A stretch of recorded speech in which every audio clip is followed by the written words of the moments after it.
باللہ من الشیطان اللعین الرجیم بسم اللہ الرحمن الرحیم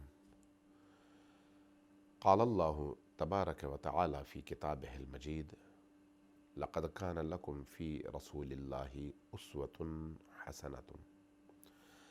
عزیزان گرامی، ہماری گفتگو کا سلسلہ اخلاق اور اخلاقیات کے حوالے سے جاری ہے۔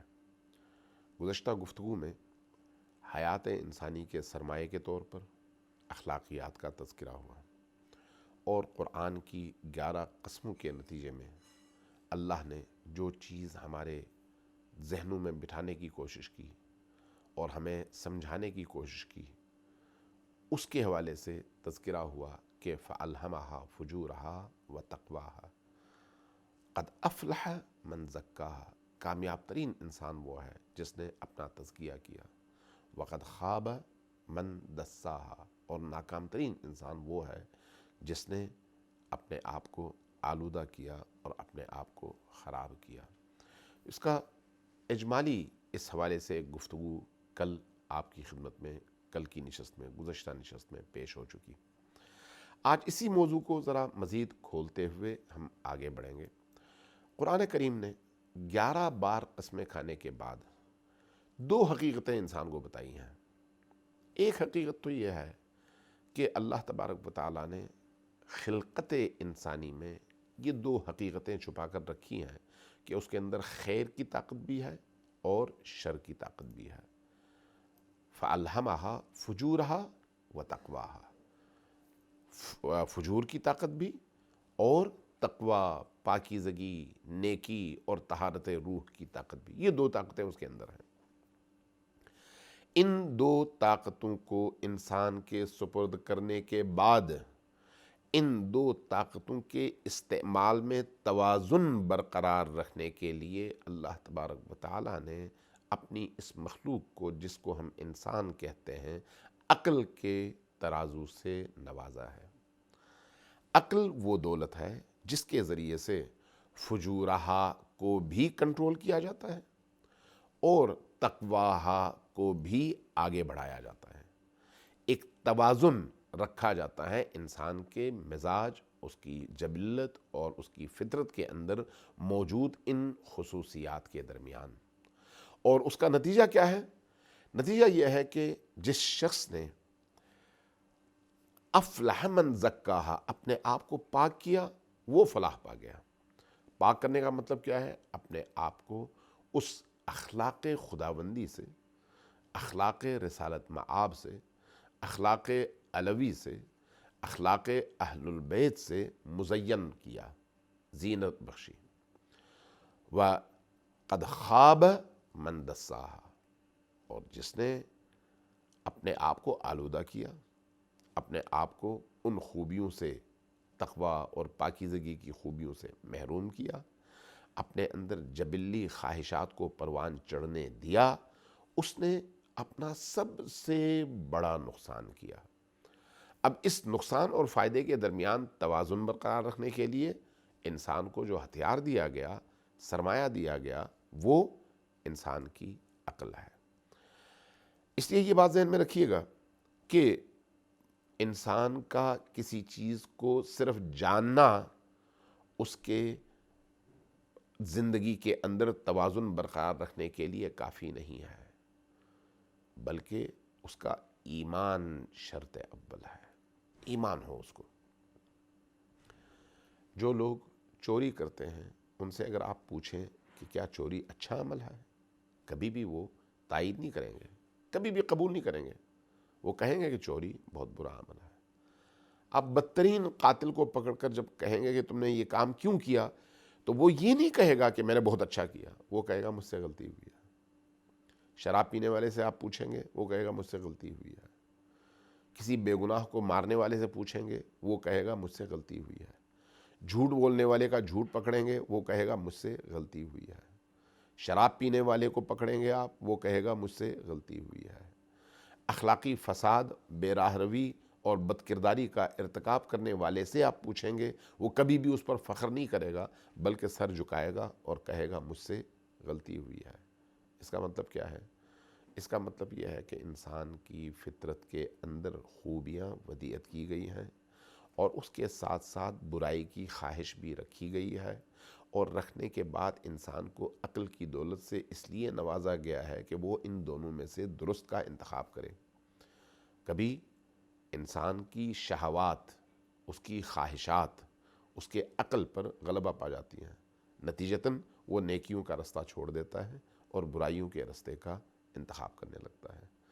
ضروری نہیں ہے کہ پڑھا لکھا شخص نیک بھی ہو، ضروری نہیں ہے کہ ایک شخص نے اگر قرآن حفظ کیا ہو تو وہ اخلاق الہی سے آراستہ بھی ہو، ضروری نہیں ہے کہ ایک شخص اگر دین کی سب سے بڑی درسگاہ سے فارغ تحصیل ہو کر آیا ہو تو اس کے اندر تقوی کا غلبہ بھی ہو، ضروری نہیں ہے، چونکہ علم انسان کو نہیں روکتا بلکہ اس کی عقل روکتی ہے، اور عقل مضبوط ہوگی تو وہ اس کو روک پائے گی، ایمان مضبوط ہوگا تو عقل روک پائے گی، لیکن اگر ایمان مضبوط نہیں ہوگا تو پھر عقل روک نہیں پائے گی، نتیجتاً وہ جاننے کے باوجود برائی کے رستے کا ارتکاب کرے گا، برائی کے رستے کا انتخاب کرے گا، لیکن جب پکڑا جائے گا تو پھر فوری طور پر پشیمانی کا، ندامت کا اظہار کرے گا اور روئے گا، گڑ گڑائے گا کہ مجھ سے غلطی ہوئی ہے۔ تو کیا پہلے اس کو نہیں معلوم تھا؟ تھا معلوم، لیکن عقل پر شہوت کا غلبہ تھا، اس کی عقل پر اس کی خواہشات کا غلبہ تھا۔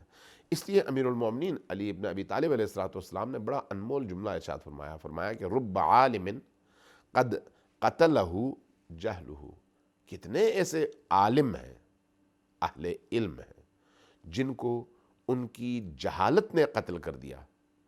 جہالت نے کیسے قتل کر دیا جبکہ وہ عالم تھے؟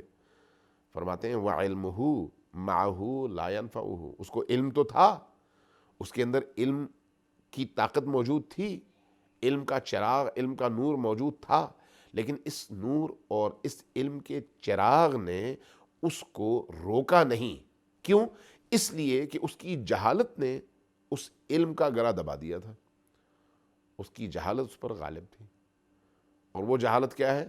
اس کی شہوانی خواہشات، اس کی عبوری اور عارضی خواہشات جو اس کی حیوانی جبلت کے اندر موجود تھیں، اس لیے اس کا علم اس کو فائدہ نہیں دے سکا۔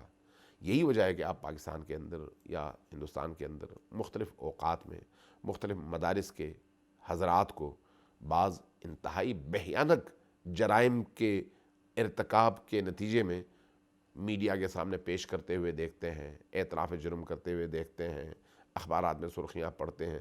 ان کا علم ان کے ایمان میں نہیں ڈھلا، ان کی عقل ان پر غالب نہیں ہوئی، نتیجتاً ان کی جہالت نے ان کے علم کو مغلوب کر دیا، ان کے ایمان کو مغلوب کر دیا، اور وہ شخص اس راہ پر چل پڑا جو راہ اللہ کا نہیں ہے، شیطان اور ابلیس کا ہے۔ اللہ تبارک و تعالیٰ نے انسان کو کچھ خصوصیات دی ہیں، اور یہ خصوصیات فطری ہیں، لیکن ان کا جو افق ہے، ان کا جو میدان ہے وہ اتنا وسیع ہے جس کی کوئی حد نہیں ہے۔ انسان جو کچھ بھی انجام دیتا ہے انہی خصوصیات کی بنیاد پر انجام دیتا ہے جو اس کی جبلت میں، اس کی فطرت میں، اس کے وجود کے اندر نہفتہ ہیں، چھپے ہوئے ہیں اور پوشیدہ ہیں۔ جو کچھ بھی انسان کرتا ہے، سچ بولتا ہے تو اس کے اندر موجود قوت کی وجہ سے، جھوٹ بولتا ہے تب بھی اس کے اندر موجود قوت کی وجہ سے، قتل کرتا ہے تب بھی اس کے اندر موجود اس چھپی ہوئی قوت کی وجہ سے، اور اگر کسی کی جان بچاتا ہے تب بھی اس کے اندر موجود اس چھپی ہوئی قوت کی وجہ سے۔ یعنی بہت ساری قوتیں انسان کے اندر اللہ نے ودیعت کر رکھی ہیں، چھپا رکھی ہیں، خصوصیات ہیں یہ۔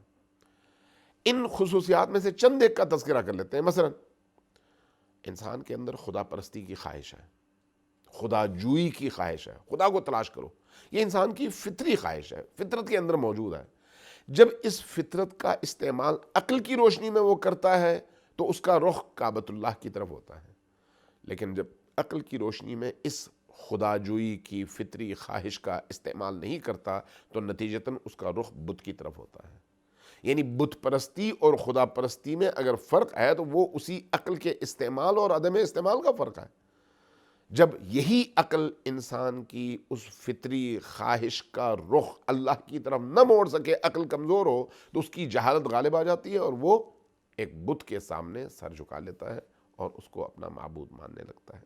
خدا جوئی ایک ایسی صفت ہے جو اس کے اندر موجود ہے۔ اسی طرح سے برتری کی خواہش انسان کے اندر موجود ہے۔ یہی خواہش اس کی زندگی کے بہت سارے نیک اور بد اعمال کی بنیاد بنتے ہیں۔ اسی طرح سے حب ذات، اپنے آپ سے محبت انسان کے اندر موجود ہے۔ چونکہ موجود ہے اس لیے اس حب ذات کی وجہ سے وہ نیکی بھی کرتا ہے اور برائی بھی کرتا ہے، لیکن اس کو کھولنے کی ضرورت ہے، بیان کرنے کی ضرورت ہے۔ حسن و جمال کی محبت، حسن خوبصورتی کمال ہے، کمال سے محبت فطری ہے۔ اب انسان کس چیز کو کمال سمجھے، یہاں پر آ کے عقل کا امتحان ہوتا ہے۔ بعض اوقات انسان ایک ظاہری شکل کو کمال سمجھتا ہے، اس کے حصول کے لیے ساری چیزیں بھول جاتا ہے، نتیجتاً اللہ سے دور اور شیطان کے قریب ہوتا ہے۔ بعض اوقات وہ حقیقی کمال تک پہنچتا ہے۔ جب وہ حقیقی کمال تک پہنچتا ہے تو اس وقت اس کی زندگی کا رخ بدل جاتا ہے، لیکن اس کے اندر یہ دونوں چیزیں موجود ہیں، حسن، کمال سے محبت، عدل اور انصاف انسان کے اندر موجود ان خصوصیات میں سے ایک ہے۔ ایثار اور قربانی انسان کے اندر موجود انہی خصوصیات میں سے ایک ہے۔ منفعت پسندی، فائدہ کو پسند کرنا انسان کے اندر موجود انہی خصوصیات میں سے ایک خصوصیت ہے۔ مال کی محبت انسان کے اندر موجود خصوصیات میں سے ہے۔ کیا مال کی محبت ہمیشہ بری ہے؟ نہیں۔ ہمیشہ اچھی ہے؟ نہیں۔ فیصلہ کون کرے؟ عقل، اور عقل کو کون سمجھائے؟ دین۔ لہٰذا اگر ہم نے فیصلہ کرنا ہے تو پھر اسی حب مال کے حوالے سے انسان کے اندر موجود اس خصوصیت کا تجزیہ کرنا پڑے گا، اور اس کے بعد اس راہ کو تلاش کرنا پڑے گا جو ہمیں حب مال کی اس باطنی خصوصیت سے فائدہ اٹھاتے ہوئے راہ راست پر تو گامزن کرے، لیکن راہ کج یا بدراہ یا گمراہ نہ بنائے۔ اسی طرح سے شہوت ہے، اسی طرح سے غضب ہے، اسی طرح سے دیگر خصوصیات ہیں۔ یہ ساری کی ساری خصوصیات انسان کے اندر موجود ہیں، لیکن اس کے اندر کیوں موجود ہیں؟ اس لیے کہ ان خصوصیات کے وجود کے نتیجے میں اور ان کے درمیان توازن قائم رکھنے کے نتیجے میں انسان کمال کی اس منزل تک پہنچتا ہے جہاں پر فرشتوں کو اس انسان کے سامنے سر بسجود ہونے کا حکم اللہ تبارک و تعالی دیتا ہے۔ آج کے لیے اتنا ہی۔ اللہ تبارک و تعالی آپ سب کا حامی و ناصر ہو۔ والسلام علیکم ورحمۃ اللہ وبرکاتہ۔